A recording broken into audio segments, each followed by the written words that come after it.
Están preparando la mudanza de este chalet en terreno no urbanizable en Picassent. Habitación de matrimonio. Y justo enfrente podremos disfrutar de otra habitación o vestidor con su armario empotrado que nos da justo a un cuarto de baño que nos asistirá a la propia habitación de matrimonio y para las visitas, para tener un poquito más de intimidad,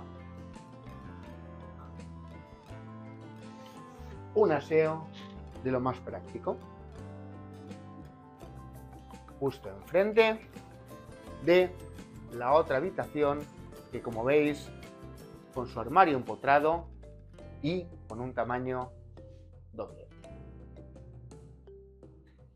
Saliendo desde el pasillo, llegamos al comedor con la cocina abierta, con un hueco para la despensa y una reforma bastante actualizada que, para estar en una zona rústica, nos da la calidez de un buen hogar.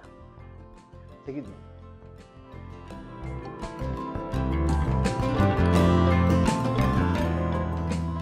Vamos justo a la terraza para disfrutar de este atardecer de invierno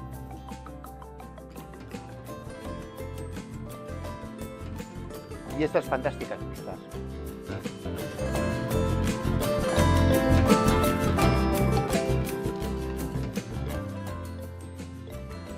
Haciendo tiempo para que llegue el verano e ir a la piscina.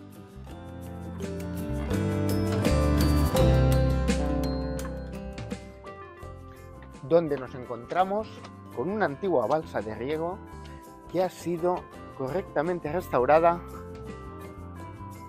completada con grés, limpia y perfecta para su llenado y disfrute.